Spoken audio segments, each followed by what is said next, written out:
Pronto. Mais uma vez, boa tarde. Vamos iniciar. No capítulo 6, nós vamos falar a respeito do citoplasma e do núcleo. Hoje, mais precisamente, a gente vai se deter a falar a respeito do citoplasma. Porque, como já foi mencionado antes da gente dar início à aula, tem muitas informações e acaba que se a gente se antecipar demais, a gente vai acabar confundindo, né? Então, Tia, oi. uma coisa de que eu lembro realmente quando eu li é sobre os mineradores, que ao minerarem, eles deixam soltar uma poeira sílica, né, que causa problemas pulmonares, na verdade? Isso, que são absorvidos pelas células aí correspondentes ao pulmão, né? Traz problemas ao pulmão. Entra pelas vias respiratórias, né? E acaba destruindo essas células. Assim como as poeiras de automóveis, quer dizer, a descarga de automóveis, a fumaça. Isso, a Mas fumaça também, ela causa danos ao nosso pulmão, né? Porém, os veículos, eles são obrigados a ser fabricados com um filtro, para evitar já a questão dessa fumaça. Certo? Só responder aqui a Maria Luísa.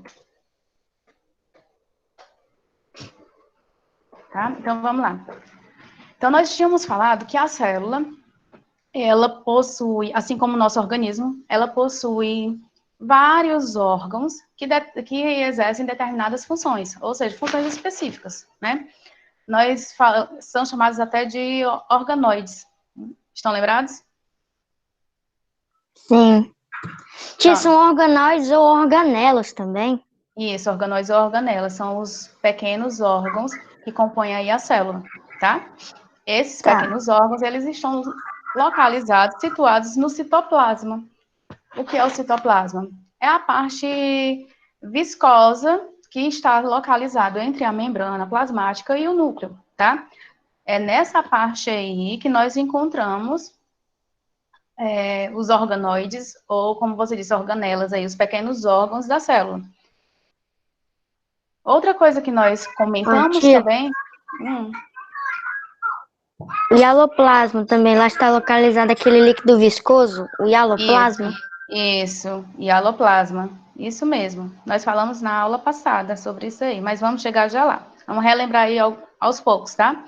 Então, o citoplasma é a parte volumosa da célula que está localizada entre a membrana plasmática e o núcleo, certo? Composta, como você já falou agora, Tânia, pelo hialoplasma e pelos organoides, que são os pequenos órgãos da célula, certo? Esse hialoplasma também pode ser conhecido como o quê? Nós já falamos. Citosol. Pronto, também conhecido como citosol, que é, como a gente já tinha falado, um líquido, a parte líquida, viscosa, né? Que é formada aí por íons e moléculas orgânicas, né? Isso tudo disperso em água, certo? Entre essas moléculas estão também, claro, fibras de proteínas. Essas fibras de proteínas, elas dão a sustentação à célula, certo? Dá a sustentação, dá o formato aí, ajuda na questão de dar o formato e a sustentação da célula. Além disso, também ajuda na questão do transporte, do movimento de algumas substâncias, que nós já tínhamos falado. A célula, algumas substâncias entram dentro dela, algumas partículas entram e outras saem. Nós falamos a respeito disso. Outra coisa que nós vamos encontrar aí na parte referente ao citoplasma é a questão do citoesqueleto. Na página 86, quem vem entrando agora, tá? Coloca na página 86 para poder ir acompanhando. Nós vimos a respeito do citoesqueleto. O que é esse citoesqueleto? É o nome que é dado ao conjunto de fibras, que dá justamente a sustentação e a forma das células, tá? O citoesqueleto é responsável aí pela sustentação e o formato, a forma que a célula adere, a forma que a célula possui. Vimos também, na página 87,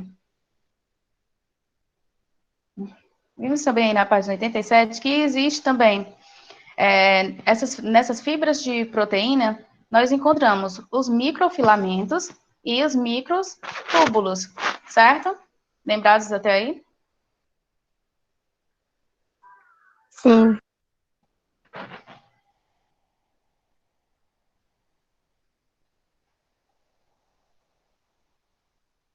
Ok, encontramos aí tanto os microfilamentos e os microtúbulos, cada um também com uma função. No caso, os microfilamentos, eles são os fios que são torcidos, né? E esses fios torcidos, eles dão a sustentação da célula. Esses fios torcidos ajudam na questão da sustentação. E formam as dobras que aumentam a superfície de contato de algumas células com substâncias diversas. Isso vocês vão encontrar aí na página 87, tá? Para vocês acompanharem na página. Como, tia? Não entendi direito sobre microfilamentos e microtúbulos. A tia ainda vai falar sobre os microtúbulos, mas vamos lá. Repetindo microfilamentos. Os microfilamentos, eles são fibras proteicas, tá? São fibras de proteína, que tem como finalidade o quê? São fios, são compostos de fios que são torcidos, e esses fios, ele tem a função de dar uma sustentação à célula, certo? Tem até aí na página 87, você pode acompanhar. Por exemplo, a membrana. A membrana, a gente sabe que ela precisa ter ela dá a sustentação da célula, né? Ela protege a célula. Então, esses microfilamentos, eles também eles possuem, são fibras proteicas que têm a finalidade de dar a sustentação da célula. Além disso, eles formam dobras que aumentam a superfície de contato de algumas células com substâncias diversas, tá? Eles facilitam isso aí. Lá no livrinho de vocês, vocês podem observar aí um modelo de uma célula, onde nós vamos encontrar aí, ó, várias partes da célula que nós vamos visualizar, ou seja, pretendemos comentá-las mais detalhadamente a seguir, né? Então, os microfilamentos ajudam aí na questão da sustentação da célula. Já os microtúbulos são estruturas mais espessas, tá? Mais longas. Elas atuam também na formação de estruturas, no caso aí, de estruturas chamadas centríolos, nós vamos também falar mais adiante, centríolos, os cílios e o flagelo, tá? Então, os microtúbulos, eles formam estruturas que são espessas e longas. Existem aí 3 tipos de estrutura, que nós chamamos de centríolos, que ajudam na divisão celular, nós vamos falar mais adiante, tá? Caso não tenha compreendido agora, mas mais adiante nós vamos falar e podemos tirar essas dúvidas. Os cílios e os flagelos, tá? Tanto os cílios como os flagelos, eles ajudam na questão da locomoção da célula, que nós havíamos até falado na página 88, tem até uma imagem de um espermatozoide. O flagelo é essa pontinha que dá a movimentação do espermatozoide, tá? Para que possa fazer com que o espermatozoide chegue até o óvulo, certo?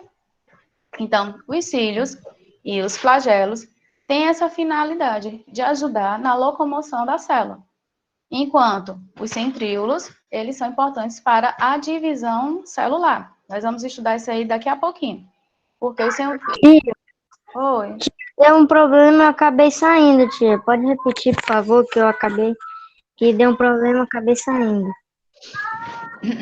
Bem, nos microtúbulos, esses microtúbulos, eles são estruturas espessas e de formato alongado, tá? Eles atuam na formação de 3 estruturas, podemos dizer assim, os centríolos, os cílios e o flagelo, certo?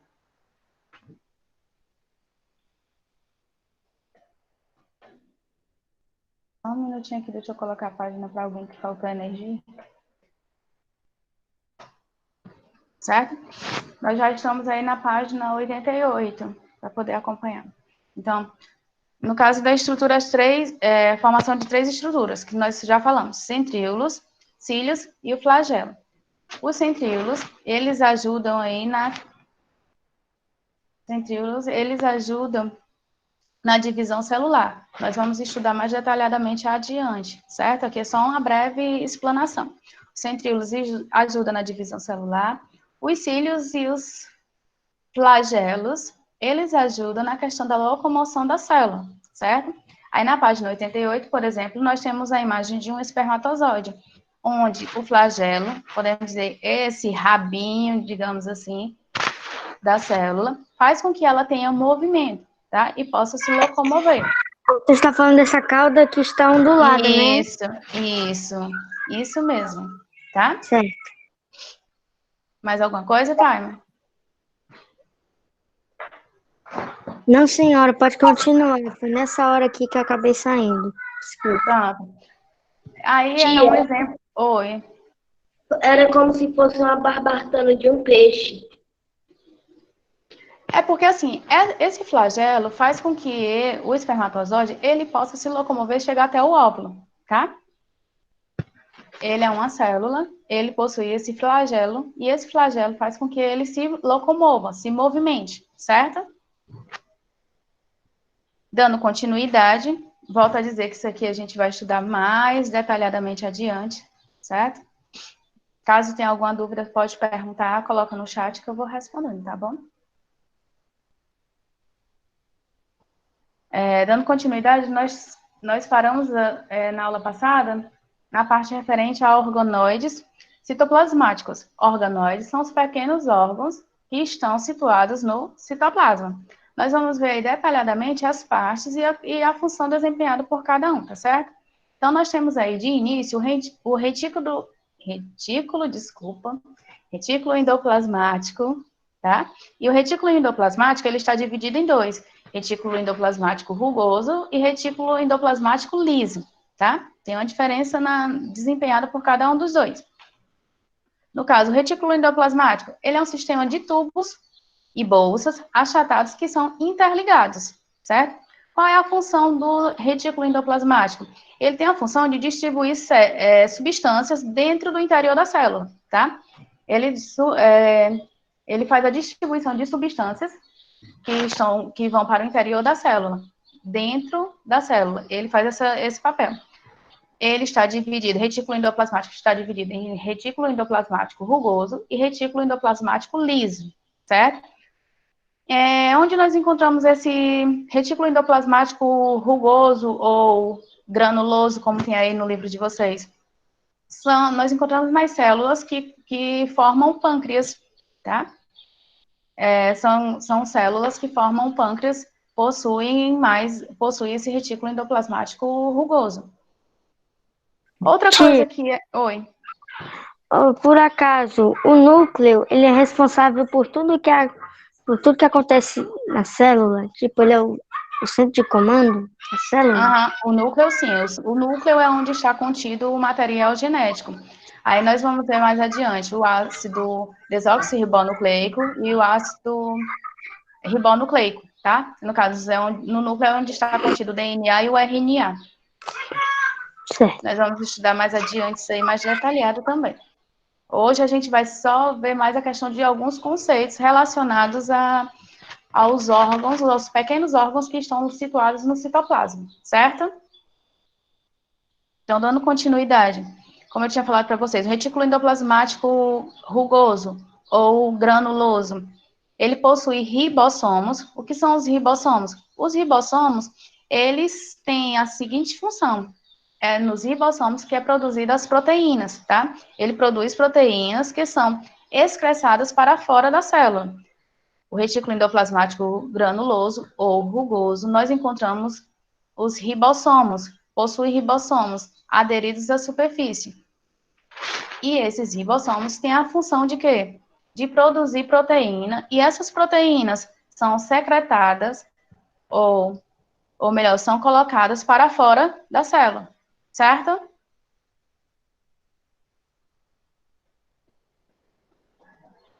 Passando adiante, né? Já que ninguém falou nada. Oi, Pedro.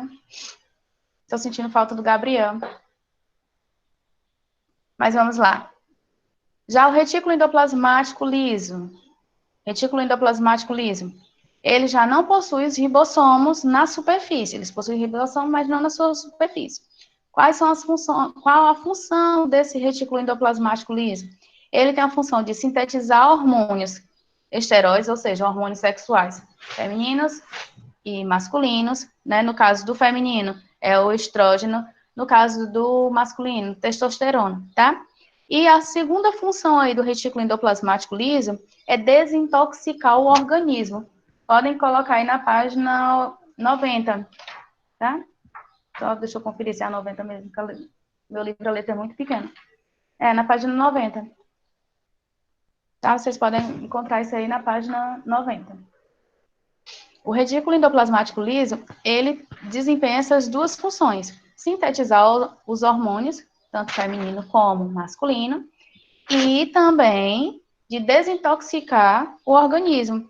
Onde é que a gente Tia, encontra? Oi. tia, quando a senhora diz desintoxicar o organismo, ele quer Limpar. dizer limpar? Isso. Eu tô Assim, falando limpar, tirar os micro-organismos, limpá-los deles? Sim. limpar, fazer uma limpeza. Vou já dar um exemplo, tá? Foi até um exemplo que se você deve ter lido, que eu sei que você já disse que leu, tem aí no livro. Por exemplo, essas células aí do retículo endoplasmático liso, nós encontramos, são células que compõem aí o fígado, células do fígado, tá? Quando eu falo em desintoxicar o organismo, por exemplo, a pessoa que consome bebida alcoólica, né? Consome álcool. Observe que, com o tempo, é como se aquele álcool ele não fizesse efeito no organismo da pessoa. Ela consome, é como se ele não tivesse fazendo o efeito no organismo da pessoa. Quem faz esse papel de desintoxicar, de fazer podemos dizer assim, a limpeza do organismo nesse sentido, é justamente o retículo endoplasmático liso, certo? Localizado nas células que compõem o fígado.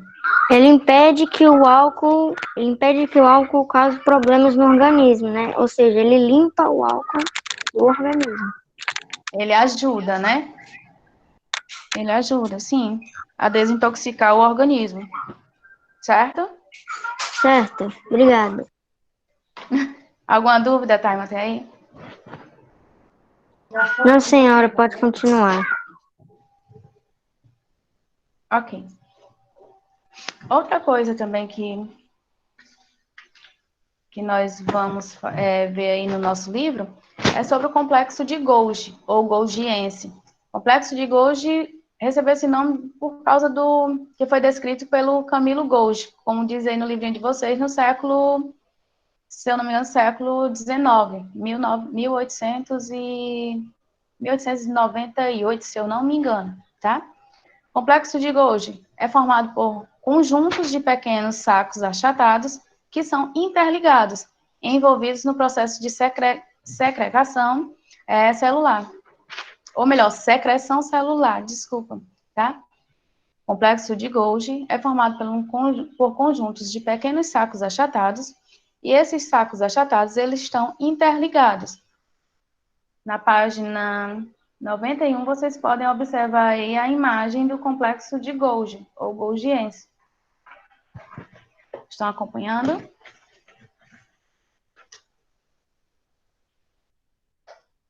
A página 91.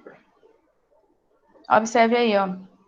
Esse complexo de Golgi, ó, observe aí, ó, vesícula transportadora de proteínas do retículo endoplasmático para o complexo Golgiense.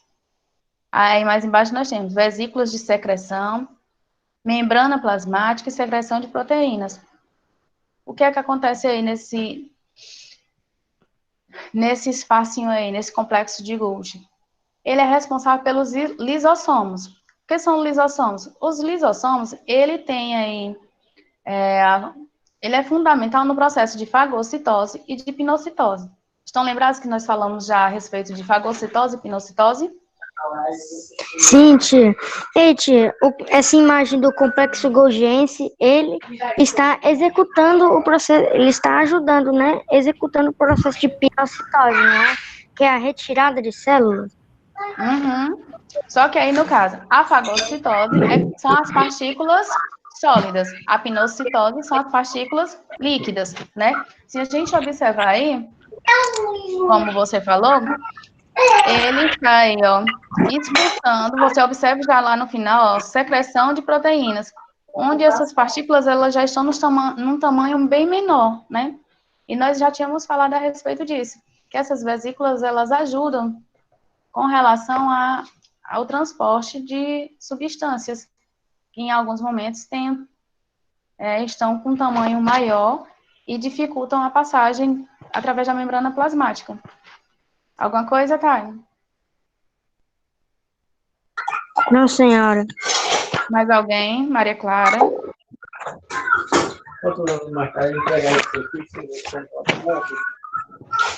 Tá, então, vamos continuar. Então, no complexo de Golgi, ou Golgiense, ele é responsável pela formação dos lisossomos.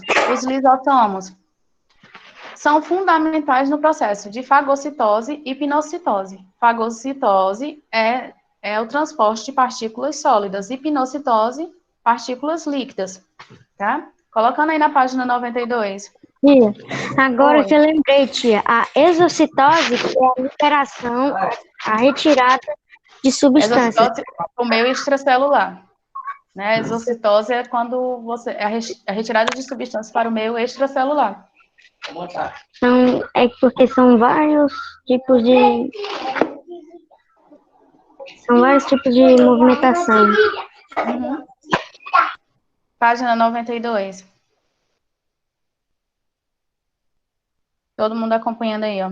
Na página 92, nós temos aí um parágrafozinho referente a isso daí, a questão da fagocitose e da pinocitose. Acompanha aí, ó. No processo de fagocitose, a célula emite pseudótipos, ou seja, falsos pés, que capturam... A letra é muito pequena, desculpa, gente. Que capturam a substância, formando um espaço chamado fagossomo, que consiste em uma espécie de bolsa com a partícula ingerida no seu interior.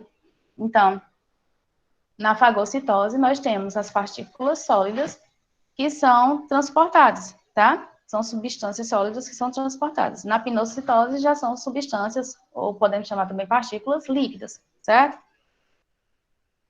Alguma dúvida até aí?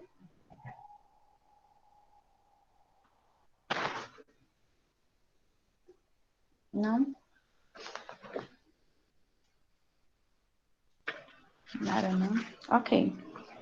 Aí nós temos aí, no caso da pinocitose, ao contrário do que acontece na fagocitose, a partícula a ser absorvida é de consistência líquida, certo? Já tinha falado, só repetindo mais uma vez. Fagocitose, partículas, ingestão aí no caso de partículas sólidas, pinocitose, absorção ou ingestão também, podemos falar assim, de partículas líquidas, consistências líquidas, certo? Ok, né? Uma doença, que foi até o que o Taimo já tinha mencionado, que pode aí prejudicar o funcionamento dos lisossomos na célula, é a inalação como é, meu Deus, o nome? Podicílica, né? A inalação de podicílica. Onde é encontrado isso aí? Na mineração, tá?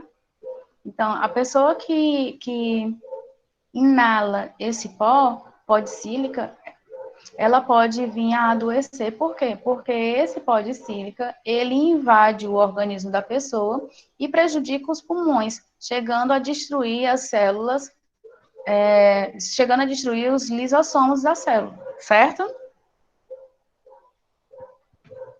Ok, né? Ok, tia, pode continuar. Ótimo. Dando continuidade, nós temos os Desculpa, gente. Só um minutinho. Nós temos aí peroxomos, que são as pequenas vesículas, tá? Essas pequenas vesículas, elas possuem enzimas, tá? Essas enzimas permitem a reação do oxigênio em moléculas orgânicas. Essas enzimas localizadas aí nessas pequenas vesículas, que são conhecidas como peroxomos, elas permitem a reação do oxigênio em moléculas orgânicas, formando produtos como a água oxigenada, por exemplo. Só que, o que é que acontece? Essa água oxigenada, ela não é algo que deva ser mantido, né, na célula. Então, o que é que acontece? Há uma enzima que nós chamamos de catalase, e essa enzima, ela vai fazer o quê? Ela vai transformar as moléculas de água oxigenada em moléculas de água e oxigênio, certo? Alguma dúvida até aí? Tia, qual é a diferença da água oxigenada e da água e oxigênio? No caso aí, ela vai separar, tá? Tá. Continuando.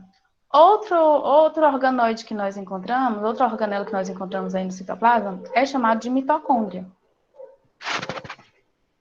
A mitocôndria, ela possui um material genético próprio. Acho que vocês devem até ter lido aí que alguns cientistas defendem a possibilidade que a mitocôndria tenha surgido a partir de uma bactéria. Mas isso daí são hipóteses, tá? Então, ela possui material genético próprio. Tem o formato de bastonete, ou seja, um formato um pouco alongado, e ela é responsável pela produção de energia. Desculpa. A produção de energia dentro da célula, certo? Além disso, ela também tem a função ela desempenha o papel de respiração celular. Ela é responsável pela respiração celular da célula. Consiste em quê? Essa respiração celular consiste justamente na reação do oxigênio com as partículas de alimento, convertendo-a em gás carbônico e água e liberando energia. Só um minutinho. Vou aqui a página para o colega. As mitocôndrias são responsáveis pela liberação de energia, tio. Liberação de energia, podemos dizer, pela respiração celular. A mitocôndria, ela faz o processo de respiração dentro da célula, tá? Certo. Respiração celular. Isso permite que a célula consiga respirar e consiga sobreviver, não é verdade? Com certeza, tá? Aí nós temos aí... Por nada. Aí nós temos aí algumas células que são ricas em mitocôndrias, como, por exemplo, as células que são localizadas no fígado, elas são ricas em mitocôndria, as fibras musculares e cardíacas, e também os neurônios, eles são ricos em mitocôndrias, certo? Como eu já tinha falado para vocês, as mitocôndrias, ela é responsável pela respiração da célula, respiração celular. E também é responsável pela produção de energia dentro da célula, porque a gente sabe que uma célula, assim como todo organismo, precisa de energia para que possa sobreviver, né? Continuando, outro pequeno órgão que nós temos aí é conhecido como ribossomos. Eu já tinha até mencionado antes. Qual é o papel do ribossomo? Eu já falei isso agora há pouco.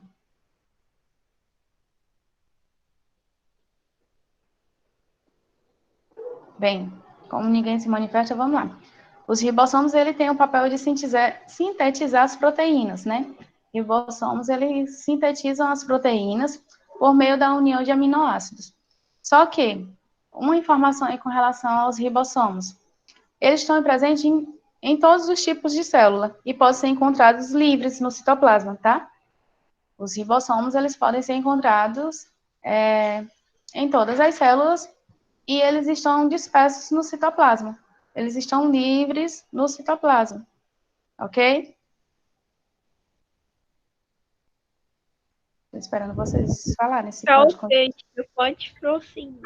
Ok, tia, pode continuar. Tá? Pronto. Outra coisa aí que eu já tinha falado e relembrando, os ribossomos, eles produzem a proteína. Eles são responsáveis pela produção de proteína também dentro da célula, certo? Ele tem essa função, sintetizar proteínas por meio da união de aminoácidos. Estão presentes em todos os tipos de células e podem ser encontrados livres no citoplasma, ligados ao retículo endoplasmático rugoso ou até mesmo dentro de uma mitocôndria, certo? Os ribossomos, eles podem ser encontrados no retículo endoplasmático, eu já tinha falado para vocês logo no início, retículo endoplasmático rugoso, ou no caso, na mitocôndria, ok? Passando para a página seguinte, deixa eu só dar uma olhadinha aqui que o número é muito pequeno. Página 95. Tia, Oi. a aula da senhora acaba 1h35 ou 1h40? 1h40. Já está quase acabando. Certo. Tia, Mas nós eu vamos queria... fazer os deveres dessas páginas aqui agora ou vai ser para mais tarde? Só um minuto. Maiane, com relação a como as aulas são nesse formato, né, a gente não tem como fazer como na sala de aula, dar aquela pausa para responder a atividade e ficar esperando. Então, assim, eu tinha pedido até para vocês fazerem a leitura justamente para facilitar a explicação e a gente pudesse interagir, vocês pudessem, né, comentar alguma coisa, para ser mais rápido. Com relação à atividade, eu vou colocar a atividade para casa, 2 páginas apenas, que é a 96 e a 97, certo? E quando for amanhã, nós faremos a correção e vamos dar continuidade. Só que amanhã nós vamos continuar não mais falando sobre o citoplasma, nós vamos dar continuidade falando da célula, mas nós vamos falar a respeito do núcleo, certo? Certo. Só para encerrar aí, nós temos os centríolos. Nós temos os centríolos e temos o vacúolo, né? Então, bem rapidinho. Os centríolos são formados por tubos, né? Esses tubos cilíndricos, que são de proteínas, tá? Eles podem ser encontrados próximo ao núcleo. São importantes no processo da divisão celular, colaborando com a separação dos cromossomos, tá? A divisão celular acontece através dos centríolos. Nós tínhamos falado lá no início. Não sei se vocês estão lembrados. A respeito dos microtúbulos, né? Nós falamos que os microtúbulos possuem 3 estruturas, que eram os centríolos, os cílios e o flagelo. Então, agora nós estamos falando mais uma vez sobre os centríolos. Centríolos são formados por tubos cilíndricos, que são de proteína, né? E podem ser encontrados próximo ao núcleo. São importantes. Qual a importância deles? Eles são importantes para a divisão celular. No momento de dividir, de haver a divisão, a separação de cromossomos, eles são importantes, tá? São estruturas importantes. Outra coisa que vem mencionando aí é a respeito dos cloroplastos. Cloroplastos, tá? São encontrados em células vegetais e algumas algas. Os cloroplastos, eles têm a função de realizar a fotossíntese e a produção de energia também, certo? Encontra-se dentro aí dos cloroplastos, a gente encontra a clorofila. A clorofila é justamente aquele pigmento que dá a coloração à planta, ao vegetal, né? E essa clorofila, o que é que ela faz? Ela absorve a luz solar e transforma essa luz solar em energia, em alimento aí para o vegetal, certo? Quando, no caso, acontece esse processo... Oi, Taimo? Tia, a divisão celular é responsável por dividir os centrossomos, não é? Os Centrossomos? cromossomos. Sim, mas o que são os cromossomos? São organoides responsáveis pelo quê? Qual é a sua função? Pronto. Nós temos pares de cromossomos, que é o que define as nossas características genéticas, podemos dizer assim. Tá? Cada característica do ser humano é responsável pelos cromossomos? Nós temos pares de cromossomos, e esses cromossomos, eles são separados justamente através dos centríolos, tá? Depois eu vou dar, porque o tempo é curto, mas eu vou alimentar lá no Google Sala de Aula algumas dicas de leitura e de vídeos que possam vir a facilitar a compreensão de vocês com relação a isso aí, tá certo? Certo. Ok? Só para encerrar essa questão. Então, na questão referente aos cloroplastos, o que é que acontece? Seres aí, no caso, células vegetais, nós chamamos de autotróficos. Seres que produzem seu próprio alimento, a gente chama de autotróficos, certo? Alguma dúvida até aí? Não, zero dúvidas. Não, senhora. Não, né? Está tudo bem. Tá tudo bem? Pronto. Pois o que é que vai ficar para vocês realizarem? Vocês vão realizar a página 96 e 97, tá? Essas 2 páginas. Amanhã nós faremos a correção dessas 2 páginas e vamos dar continuidade. Amanhã nós vamos falar a respeito do núcleo. Hoje nós falamos sobre o citoplasma de forma rápida, mas como eu disse para vocês, eu vou alimentar lá no Google Sala de Aula sugestão de leitura e um videozinho para que vocês possam assistir e possam interagir, né? Nós possamos interagir de uma forma mais participativa, certo? Então, qualquer coisa, estou à disposição, vocês podem tirar dúvida, tá bom? Um beijo e até amanhã. Até, tia. Beijos. Tchau, tia. Tchau. Tchau.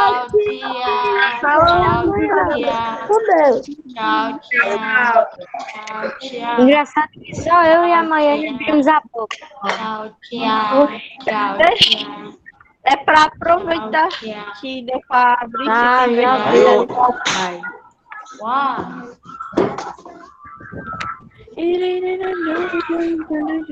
Olha a foto do Pedro Marcel, mano. Marcelo, mó cara de celhão. Porque Sei ninguém não. quer saber o teu ID, não.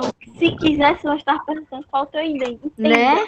Ninguém quer adicionar, entenda, José. Pega na cabeça. Pega e bota o ID dele. Sem ninguém pedir. Pois é.